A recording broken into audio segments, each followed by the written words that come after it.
السلام علیکم ناظرین، میں ہوں آپ کا میزبان سمیع ابراہیم۔ پہلے ایک نظر آج کی ٹاپ سٹوریز پر۔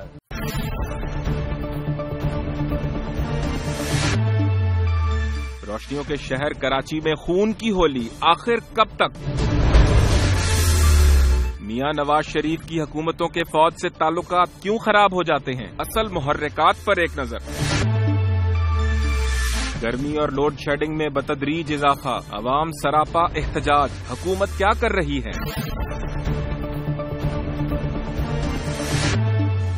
دہشت گردی ایک سنگین مسئلہ ہے اور بظاہر ایسا لگتا ہے جیسے تمام سیاسی قوتیں ایک ہی پیج پر کھڑی ہیں اور اس ملک میں دہشت گردی نہیں چاہتی، اس کا خاتمہ چاہتی ہیں۔ لیکن بہت سارے لوگ یہ کہتے ہیں جب کسی ریئل ایکشن کا وقت آتا ہے، جب صحیح اقدامات اٹھانے کی بات کی جاتی ہے تو پھر ہر جماعت، ہر طبقہ، ہر گروہ اپنی برادری کو بچانے کی بات کرتا ہے۔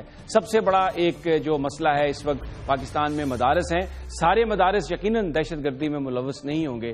وہ مدارس یہ پاکستان کے بہت سارے جو غریب بچے ہیں ان کو تعلیم بھی فراہم کرتے ہیں، موقع فراہم کرتے ہیں اور اس کے ساتھ ساتھ ان کی خوراک کا بندوبست بھی کرتے ہیں۔ لیکن یقیناً بہت ساری جگہیں ایسی بھی ہیں جو صحیح مقصد کے لیے استعمال نہیں ہوتی۔ ضرورت ہے ان کی رجسٹریشن کی جائے، ضرورت ہے بالکل یہ دیکھا جائے کہ وہاں پر کون سا مواد پڑھایا جاتا ہے۔ جب ان کے کریکولم کی سلیبس کی بات ہوتی ہے تو یہ کہہ دیا جاتا ہے کہ یہ امریکہ کا ایجنڈا ہے۔ مدارس کی جانب اگر آپ اٹھا کر نظر دیکھتے ہیں تو یہ امریکہ کا ایجنڈا ہے، یہ بین الاقوامی دنیا چاہتی ہے کہ پاکستان میں مدارس ختم کر دیے جائیں۔ لیکن جب اس طرح کے واقعات ہوتے ہیں جیسا کراچی میں ہوا، بم پھٹا مدرسے میں، تو یہ کہا گیا کہ یہ تو ساتھ نالی میں پڑا ہوا بم تھا جو بچہ اٹھا کے لے آیا۔ بات صرف یہیں تک ختم نہیں ہوتی۔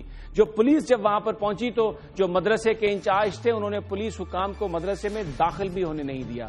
یہ کراچی کی بات ہے۔ لیکن اگر ہم وفاقی دارالحکومت پر نظر ڈالیں تو یہاں پر مساجد کے اندر وہ شخصیات جن کو اقوام متحدہ کی قراردادوں کے ذریعے دہشت گرد قرار دیا جا چکا ہے، پاکستان کی ریاست سگنیٹری ہے، اس قانون پر عمل کر رہی ہے، وہ بھی انہیں دہشت گرد سمجھتی ہے، لیکن ان کے نام پر لائبریریز اور ہال بنائے جا رہے ہیں اور ان مساجد میں، ان مدارس میں جن کو حکومت چلاتی ہے۔ یہ ساری صورتحال ہمیں کس طرف لے جا رہی ہے؟ کیا کبھی پاکستان میں یہ ممکن ہوگا کہ صحیح معنوں میں کبھی ہم کوئی ایسا کام کر سکیں جس سے یہ معاملہ سلجھ سکے؟ اس پر ہم بات کریں گے۔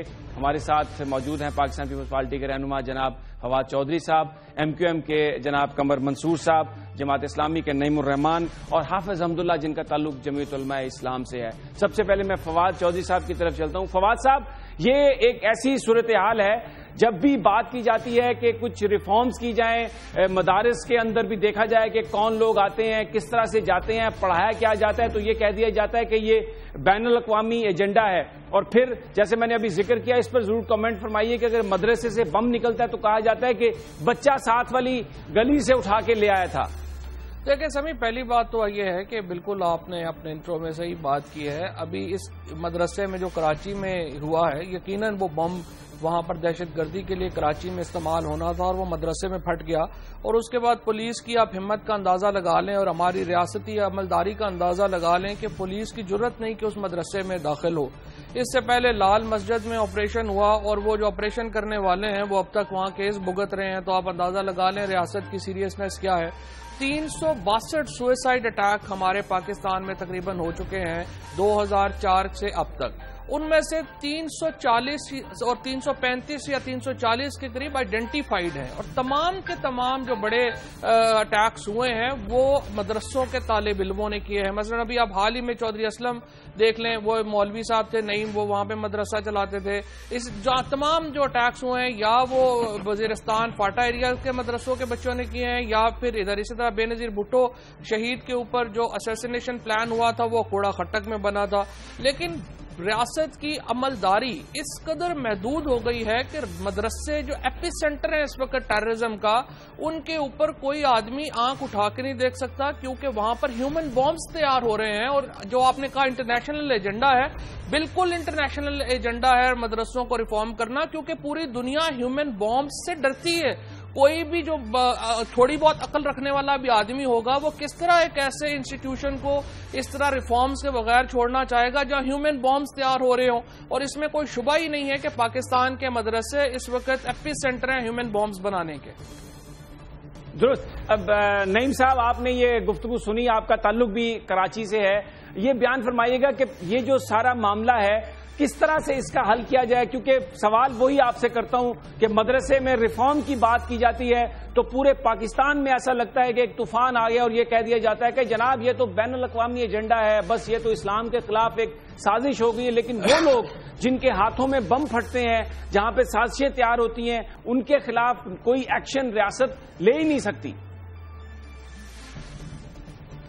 بسم اللہ الرحمن الرحیم. سمیع ابراہیم صاحب, پہلے تو میں آپ سے گزارش کروں گا, آپ ماشاءاللہ ایک اچھے صحافی ہیں اور آپ نے اور بھی لوگوں کو یہاں پر بٹھایا ہوا ہے. یعنی ایک ایسی بات جس کا سارے فسانے میں کوئی ذکر ہی نہیں تھا, اس کی بنیاد کے اوپر آپ نے ایک رائے قائم کر لی اور اس کے اوپر ایک پورا پروگرام منعقد کر دیا ہے. آپ کو یہ کس تحقیقاتی ادارے نے بتایا ہے کہ وہاں پر بم تیار ہو رہا تھا اور وہ پھٹ گیا ہے وہاں پر؟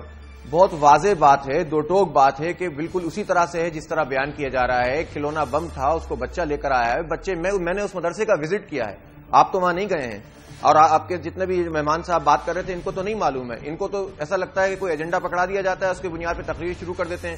پیپلز پارٹی سے ان کا تعلق ہے, مشرف کے ساتھ یہ رہے فواد چودھری صاحب, اور ان کا معاملہ یہ ہے کہ یہ کہہ رہے ہیں کہ بینظیر بھٹو کی اسیسینیشن کی ساری جو ہے وہ کوڑا کھٹک میں ہوئی تھی. تو بھائی آپ نے 5 سال کیا کیا ہے؟ زرداری صاحب کی حکومت رہی ہے, ابھی بھی صوبے میں ان کی حکومت ہے. تو مطلب بات کرنے سے پہلے سوچ لیا کریں کہ کیا بات کر رہے ہیں. پاکستان میں کون سا مدرسہ ایسا ہے کہ جس میں بم تیار ہوتے ہیں؟ اگر وہ مدرسہ ایسا موجود ہے, لا انفورسمنٹ ایجنسیز کیا کر رہی ہیں؟ اس کو کیوں نہیں پکڑتی ہیں جا کر, کیوں نہیں اس کا جو ہے وہ محاصرہ کرتی ہیں اور یا اس سے پہلے لوگوں کے سامنے اس بات کو پیش کرتی ہیں؟ میں سمجھتا ہوں کہ زبانی جمع خرچ جب اس طرح کی باتیں بغیر کسی تحقیق کے کی جاتی ہیں تو ان لوگوں کو تقویت ملتی ہے جو یہ بات کہتے ہیں کہ یہ امریکہ کے کہنے پر ہو رہا ہے. اس لیے سب جانتے ہیں کہ مدارس کے خلاف اگر کوئی کارروائی کی جا رہی ہے تو اس میں تعلیمی نظام کی اصلاح پیش نظر نہیں ہے. اگر تعلیمی نظام کی اصلاح پیش نظر ہو تو پاکستان میں تو 10 طرح کے 15 طرح کے تعلیمی نظام چل رہے ہیں, ان پر تو آپ کو کوئی تکلیف نہیں ہوتی ہے. لیکن وہ لوگ کہ جن کا کوئی تعلق نہیں ہے دینی علوم سے, وہ دینی علوم اور ان کی کتابوں کے اوپر جو ہے گفتگو شروع کر دیتے ہیں جس کے بارے میں وہ کچھ جانتے ہی نہیں ہیں. اس لیے میں سمجھتا ہوں کہ ٹالرنس پیدا کیجیے, اور جس طرح مدارس کے بارے میں یہ بات کہتے ہیں کہ وہاں پر جو ہے وہ بڑے پرتشدد رویے ہوتے ہیں, میں سمجھتا ہوں کہ مسئلے کو اس کے نوعیت کے مطابق دیکھنا چاہیے. اور یہ پرتشدد رویے اور یہ جو ہے وہ اس طرح سے بات کرنا تو ان لوگوں کی طرف سے زیادہ آ رہا ہے جو اپنا آپ کو سو کالڈ لبرل اور سیکولر کہتے ہیں. اس لیے میں سمجھتا ہوں کہ اگر مدارس میں کوئی پرابلم ہے, علماء کرام کو بلائیے. تمام علماء کرام کے ساتھ حکومت آن بورڈ ہوتی ہے, بڑے بڑے علماء کرام, وفاق المدارس سے آپ کا رابطہ ہے, جو جتنے بھی جو مدارس کے جو بورڈ بنے ہوئے ہیں ان سب سے آپ کا رابطہ ہے. آپ ان سے بیٹھا کر بات کیجئے, تبادلہ خیال کیجئے, جو ریفارمز آپ چاہتے ہیں ان سے تبادلہ خیال کیجئے. لیکن صرف اس طرح سے کہ بھئی ریفارم نہیں ہو رہی ہیں, تباہ ہو جانا چاہیے, ختم کر دینا چاہیے, مدارس میں دہشت گردی ہو رہی ہے, میں سمجھتا ہوں کہ میں بالکل اس پر بالکل کمیٹڈ ہوں کہ یہ بات امریکہ اور امریکہ کے اعلی کاروں کے کہنے پہ کی جاتی ہے. ادروائز مدارس کے نظام سے کوئی پریشانی نہیں ہے کسی کو. میں آپ سے پوچھتا ہوں کیمبرج کا نظام کیوں چل رہا ہے یہاں پر, کیوں یہاں پر کنڈر گارڈن چل رہا ہے, کیوں یہاں پر امریکہ کا نصاب پڑھاتے ہیں, کیوں ڈالرز میں فیس لے کے اس پر کیوں نہیں بات کرتے؟ کون سی پاکستان کے نزدیک تعلیم دی جا رہی ہے جس کی بنیاد کے اوپر آپ ان کو برداشت کرتے ہیں؟ جی ہمارے ساتھ رہیے, بڑا امپورٹنٹ سبجیکٹ ہے اور آپ نے بڑی اہم بات کی ہے. یہاں پر وقت ہوا ایک بریک کا, بریک کے بعد اس گفتگو کو جاری رکھیں گے اور ایم کیو ایم کے رہنما قمر منصور ہمارے ساتھ ہیں, ان سے ریئیکشن لیں گے کہ وہ کیا سمجھتے ہیں یہ جو معاملہ ہے اس کو کس طریقے سے حل کیا جانا چاہیے, لیکن ایک مختصر سے وقفے کے بعد.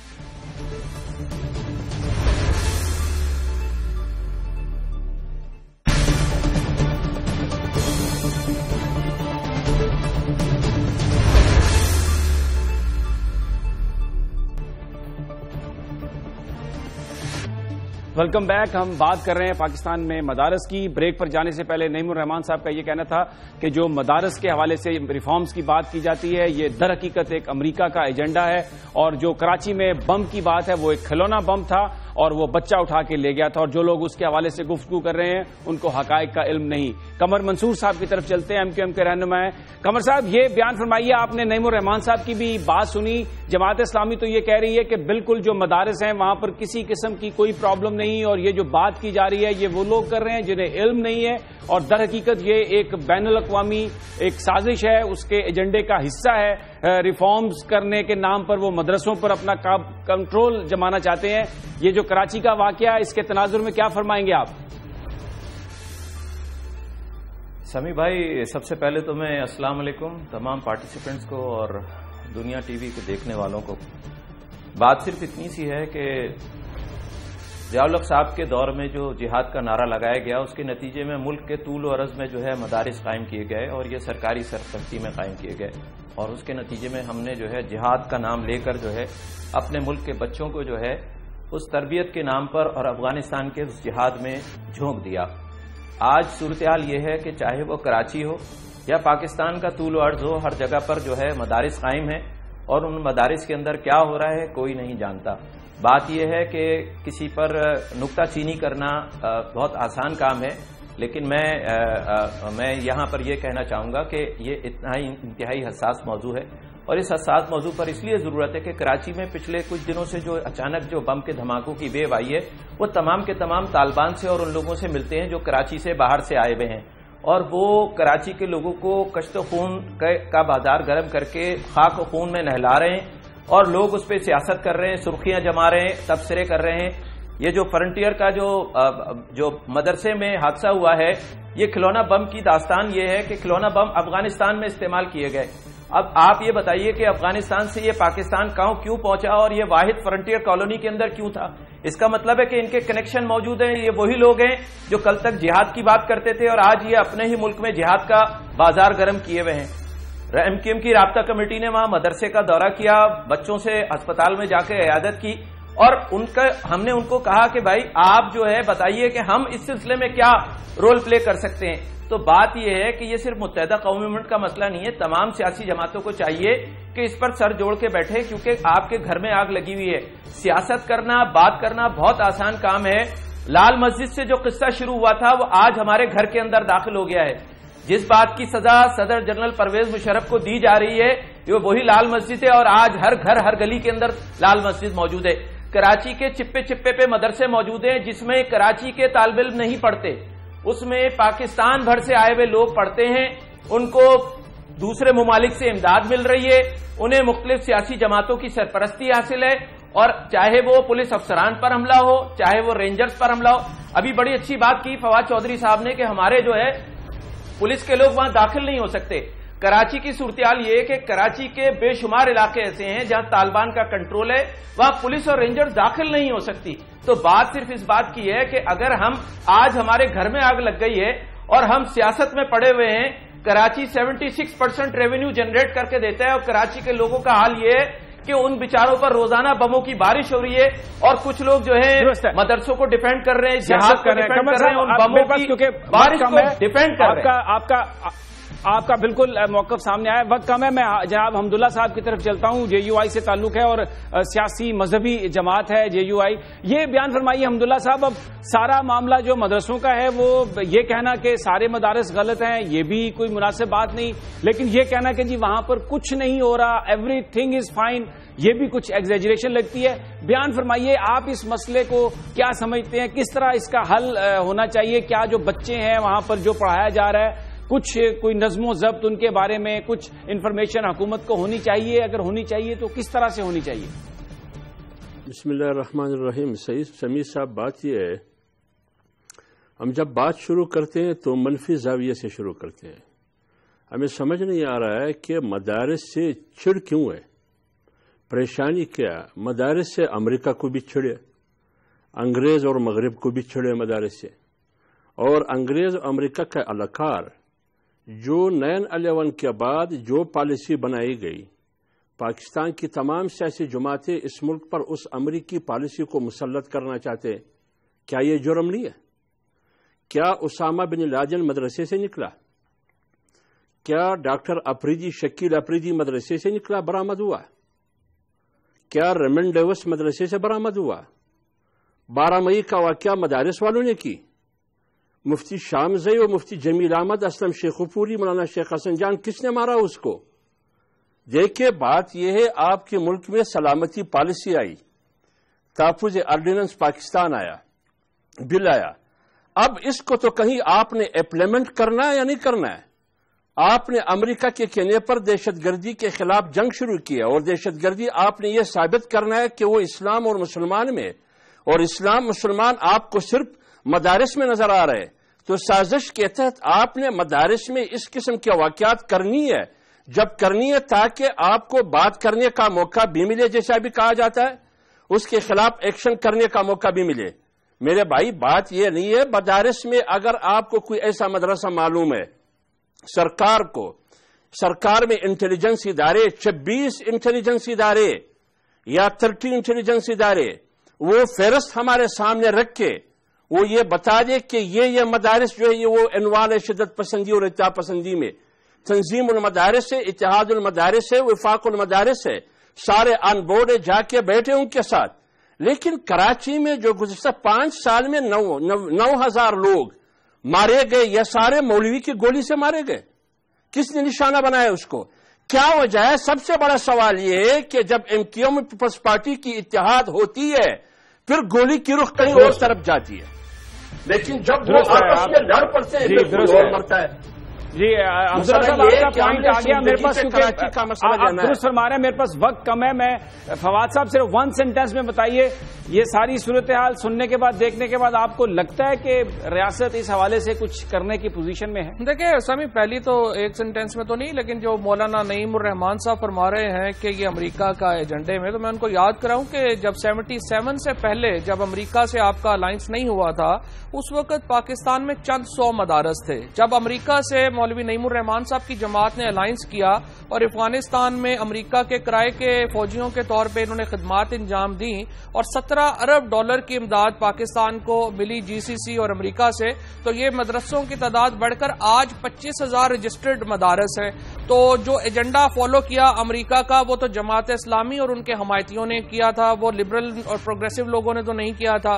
دوسری بات یہ جو فرما رہے ہیں اس وقت کے تمام یہ جو مدارس میں اس وقت جو معاملہ چل رہا ہے، آپ کے 340 لوگ آئیڈینٹیفائیڈ ہیں سوئسائڈ بامبرز کے. آپ ذرا ان کو چیک کروا لیں کہ وہ کون کون سے اور کس کس جگہ سے ہیں. اچھا آخری بات صرف یہ میں عرض کرنا چاہ رہا ہوں، میرے پاس وقت کم ہے، میں نعیم صاحب کا رسپانس آخری بات میں یہ عرض کر دوں کہ یہ جو آپ بات کر رہے ہیں نا کہ ریاست کی کیپیسٹی نہیں رہ گئی ہوئی ہے کہ وہ مدرسوں میں اور مولویوں سے نبٹ سکے. یہاں تو جو جماعت اسلامی جیسی نعیم صاحب آپ وقت کم ہے، رسپونڈ کریں. نعیم صاحب، جی نعیم صاحب آپ کچھ کہنا چاہیں گے؟ میں رسپانس دیکھیں اس وقت کروں گا جب مجھے آواز یہ چپ تو کریں گے جبھی تو بولوں گا. دیکھیے بات سیدھی یہ ہے کہ مدارس جو خدمت انجام دے رہے ہیں دینی علوم پڑھانے کی، اگر وہاں پر کسی جگہ کوئی شکایت ہے تو علماء کرام سے وفاق سے بات کریں اور اس مسئلے کو حل کرنے کی کوشش کریں. لیکن مجھے اس کا تو جواب دیں جو ایم کیو ایم اور پیپلز پارٹی کی دہشت گردی ہے، جو ایم کیو ایم نے 25,000 نوجوانوں کو قتل کیا ہے، جو پچھلے 5 سال میں 11,000 نوجوان کتنے مدرسوں کے لوگوں نے قتل کیے ہیں، وہ شیعہ مرتے ہیں، سنی مرتے ہیں، پکڑا جاتا ہے. شاہد حیات صاحب بتاتے ہیں ایک ہی سیاسی جماعت سے تعلق ہے. جے آئی ٹی کی رپورٹ کہتے ہیں ایم کیو ایم کے لوگ موجود ہیں. پچھلے جو پرائم ٹائم بم دھماکے کرائے گئے تھے انتخاب سے پہلے اس میں تو ایم کیو ایم نظر آئی تھی نا. رینجرز کے اوپر ہونے والے دھماکے میں ایم کیو ایم نکلی تھی. آپ لوگ تو بیان ہی نہیں کرتے اس کو. ایک دفعہ خبر چلتی ہے بات ختم ہو جاتی ہے اور یہاں پر آپ بیان کر دیتے ہیں بس ایک واقعہ ہوا. یعنی جس مدرسے پہ پریشانی ٹوٹی ہے نعیم صاحب کیونکہ آپ نے ایم کیو ایم کا نام لیا ہے، میرے پاس وقت کم ہے. قمر منصور صاحب آپ اس پہ رسپونڈ کریں گے؟ قمر صاحب کیونکہ وقت کم ہے اس کا رسپونڈ. جی بالکل کروں گا. جماعت اسلامی جو ہے وہ ایک فیل جماعت ہے اور ان کے پاس سوائے اس کے ایم کیو ایم پر الزام کسی اور پر الزام دینے کے کچھ بھی نہیں ہے. یہ طالبان کی حمایت کر رہے ہیں، یہی کراچی کے لوگوں کے قاتل ہیں. اور یہ جو یہ بات کہہ رہے ہیں کہ جناب M Q M J I T کی رپورٹ ہے، میں نہیں کہہ رہا، میں نہیں کہہ رہا. جب شاہد حیات میری بات سنیں نہیں رپورٹ بنائی آپ کے لیے. یار نہیں بھائی تمیز سیکھیں، ٹی وی پہ بیٹھ کے اس طرح نہیں بولا جاتا. تمیز سیکھیں آپ. جی جی ایسے نہیں بات کرتے. آپ کی بات میں بولا تھا میرے بھائی تمیز. ہاں آپ کی بات میں بولا تھا. آپ مجھے بولنا پارٹی مجھے تمیز سکھائے گی. ماشاءاللہ. سمی صاحب ختم ہو رہا ہے. سمی صاحب میں آپ کو بتاؤں کہ یہ جو جی آئی ٹی کی رپورٹیں ہیں یہ سرکار بناتی رہتی ہے.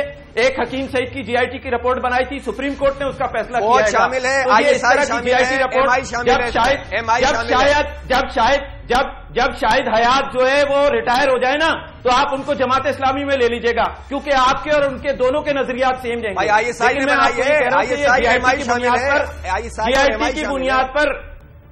جی آئی ٹی کی بنیاد پر یہ کام نہیں ہو سکتے. اللہ کا واسطہ پاکستان کے عوام کو بخش دیجئے. آپ جو ہے وہ جس قسم کی منفی سیاست کر رہے ہیں وہ آپ کے سامنے آ رہی ہے. دیکھیں بات یہ ہے کہ کراچی میں ایسے بہت شکریہ جناب قمر منصور نعیم الرحمان، بہت بہت شکریہ جناب نعیم الرحمان صاحب، قمر منصور، جناب فواد چودھری اور حافظ حمداللہ صاحب۔ ناظرین، یہ ایک نہایت اہم معاملہ ہے جس میں اس ملک کی جو مذہبی سیاسی جماعتیں ہیں، جو دوسرے گروپ ہیں، ان کی ایک بڑی اسٹرانگ پوزیشن ہے۔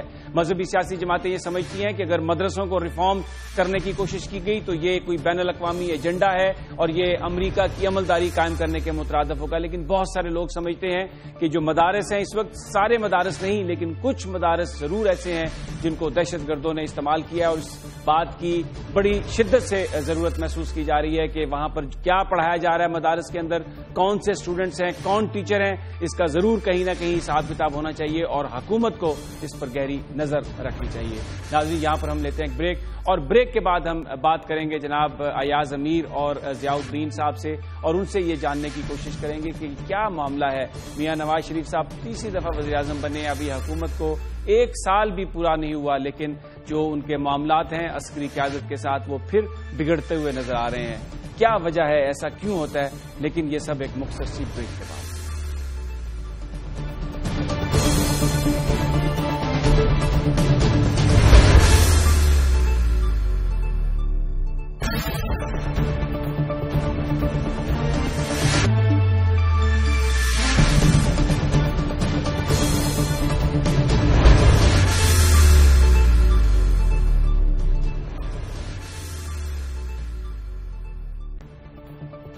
پاکستان کی سیاست میں سول ملٹری ریلیشن شپ نہایت حساس معاملہ رہا ہے۔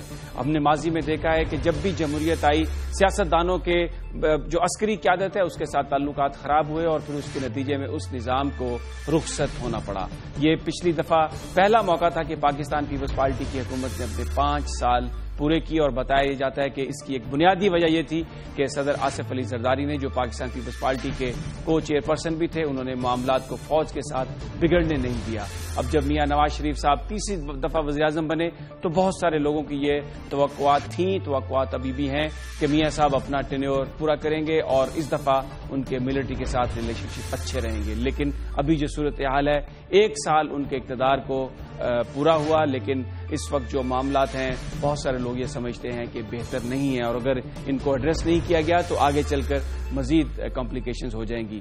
کیا یہ ماجرا ہے؟ کیا یہ معاملہ ہے؟ کیوں میاں نواز شریف صاحب، پاکستان مسلم لیگ نون کی جب بھی حکومت آئی ہے تو تعلقات فوج کے ساتھ خراب ہوتے رہے ہیں؟ جنرل وحید کاکڑ ہوں، آصف نواز جنجوعہ ہوں، جہانگیر کرامت ہوں یا پرویز مشرف، میاں نواز شریف صاحب کا سب سے معاملہ بگڑتا رہا ہے، اور اس وقت راحیل شریف صاحب کے ساتھ بھی بظاہر حکومت یہ کوشش کرتی ہوئی نظر آتی ہے، فوٹیجز بھی آ رہی ہیں، وزراء کے بیان بھی آ رہے ہیں، اور یہ کہا جا رہا ہے کہ سب معاملہ اچھا ہے، لیکن بہت سارے لوگ یہ سمجھتے ہیں کہ معاملات بہتر نہیں ہیں۔ جناب ضیاء الدین صاحب اور ایاز امیر صاحب ہمارے ساتھ ہیں، ان سے جاننے کی کوشش کریں گے کہ کیا وجہ ہے نواز شریف صاحب کا، کیوں معاملہ بگڑتا ہے۔ ایاز امیر صاحب السلام علیکم۔ وعلیکم السلام۔ ایاز امیر صاحب بیان فرمائیے گا کہ یہ میاں صاحب کے جو ریلیشن شپ ہیں فوج کے ساتھ وہ بڑی جلدی بگڑ جاتے ہیں، اور آپ کا ایک کالم بھی ہے جس نے بڑی ایک دھوم مچائی ہوئی ہے جو آپ نے اسی ریلیشن شپ کے حوالے سے لکھا۔ یہ کیا ماجرا کیا ہے؟ آپ کیا سمجھتے ہیں کہ ہوتا کیا ہے؟ دیکھیے، میں تو چاہتا ہوں کہ ہم ایسی چیزوں کو ہوا نہ دیں، اور بجائے اس کے کہ شعلے زیادہ بھڑکیں، ہمیں کوشش کرنی چاہیے کہ تھوڑے دھیمے ہوں اور یہ معاملات ختم ہوں، کیونکہ بہت سارے یہ معاملات بالکل غیر ضروری ہیں اور اممیچورٹی کا یہ شاخسانہ اور نتیجہ ہے۔ جو آپ نے سوال پوچھا، میاں صاحب کو پتہ نہیں کیا جلدی اور عجلت ہوتی ہے۔ اب فوج کے ساتھ اب وہ اصول یا داؤ آپ آزما نہیں سکتے جو کہ آپ کسی کشمیری اکھاڑا میں آپ لاہور میں کریں کہ ایک ہی کوئی دو سے آپ دوسرے کو چاروں شانے چت کر دیں۔ ایسا پریکٹیکل دنیا میں اور خاص کر کے ایک ملک کا سب سے جو پاورفل ادارہ ایسے ہو نہیں سکتا۔ آپ اپنی پرفارمنس انکریز کر اس کو بہتر کریں، آپ اپنی کارکردگی جو ہے اس کو آگے بڑھائیں، آپ کا قد کاٹ جو ہے سیاسی منظرنامے میں بڑھے، پھر بتدریج آہستہ آہستہ کوئی اصولی جو آپ فیصلے ہیں وہ آپ کریں۔ اب حالیہ آپ دیکھ لیں، یہ جو بیانات وزراء کے پہلے آئے جس سے خرابت پیدا ہوئی، ان کی ضرورت کیا تھی؟ وہ جو ایک بیان تھا قومی اسمبلی کے باہر ایک وزیر صاحب نے دیا